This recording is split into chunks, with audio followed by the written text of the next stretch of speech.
Madame, Monsieur, bonjour et merci de nous rejoindre. En Côte d'Ivoire, 140 caméras de surveillance et radars installés dans le district d'Abidjan pour lutter contre l'incivisme sur les routes. La vidéo-verbalisation est désormais opérationnelle. Alors, ce dispositif va permettre de notifier par SMS les infractions aux automobilistes. Toujours en Côte d'Ivoire, un nouveau plan de circulation pour la commune de Marcory dans le district d'Abidjan. Ce plan a été mis en place en août dernier par l'autorité de la mobilité urbaine et la mairie. Objectif, améliorer la fluidité routière et réduire les accidents de la circulation. Alors, après un mois de fonctionnement, comment les usagers et automobilistes apprécient-ils ce nouveau schéma de circulation dans la commune de Marcory? Ils sont au micro de Jean Djadji. Sens interdit, ne pas tourner à gauche à la prochaine intersection. Ces panneaux d'interdiction et de sens unique horaire sont visibles sur la rue de l'INJS et sur le boulevard du Gabon à Marcory.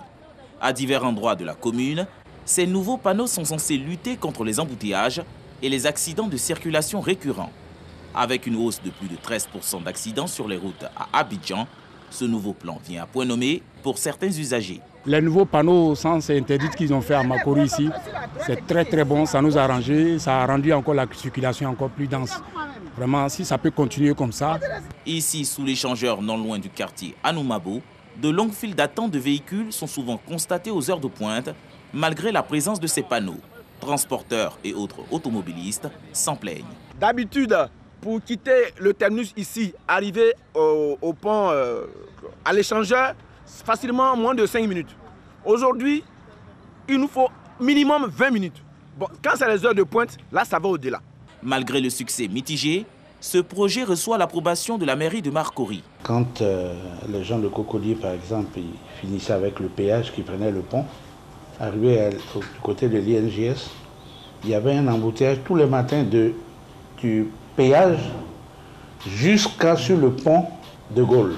Parce qu'il y a une grande partie des populations, des habitants de Cocody qui préfèrent passer par Marcory pour rejoindre leur poste au plateau.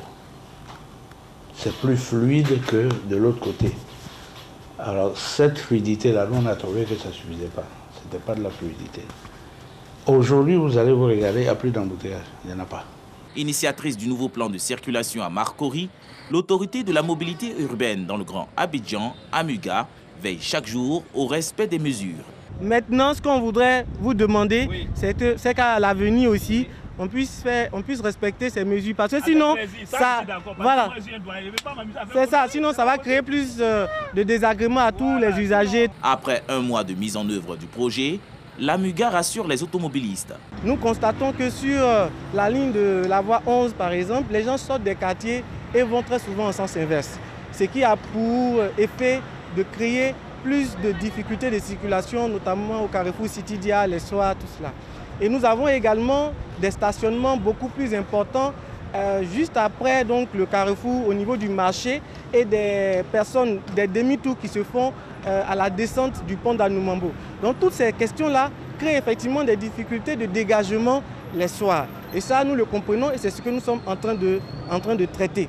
Le gouvernement initie depuis des mois une campagne de sensibilisation contre l'insécurité routière. Place est faite désormais à la phase de répression.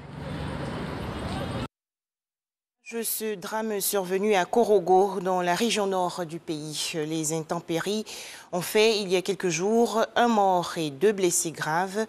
Ces derniers, des enfants, ont été internés au centre hospitalier régional de Korogo. À noter que les 2 blessés ont reçu la visite des autorités préfectorales. Direction à présent la Guinée-Conakry, où se sont déroulées hier les premières passations de pouvoir, notamment à Kankan et à Labé, après le coup d'État militaire. Dans une allocution de 5 minutes, le chef des putschistes, le lieutenant-colonel Mamadi Doumbouya, a promis d'installer un gouvernement d'union nationale chargé de conduire une transition politique dont la durée n'a pas été précisée. L'actualité au Mali, le commandant de la force antiterroriste Oumar Samaké s'est constitué prisonnier auprès du camp 1 de la gendarmerie. Inculpé il y a quelques jours pour meurtre, coups et blessures aggravées et coups mortels, Oumar Samaké avait été relâché de la maison centrale d'arrêt de Bamako, la capitale, peu après son incarcération, et cela suite à une manifestation de policiers. En France, un hommage national le 9 septembre prochain rendu à l'acteur Jean-Paul Belmondo, décédé hier à l'âge de 88 ans. Cet événement va se dérouler dans la cour de l'Hôtel des Invalides, annonce faite aujourd'hui par l'Élysée. Le sport, pour terminer. La Côte d'Ivoire a battu hier le Cameroun par 2-1 lors de la deuxième journée des éliminatoires à la Coupe du Monde 2022 au Qatar. Les éléphants footballeurs se sont imposés grâce à 2 buts du franco-ivoirien de l'Ajax d'Amsterdam, Sébastien Haller, en première période. Et c'est la fin de ce flash d'information. À 13h, le journal.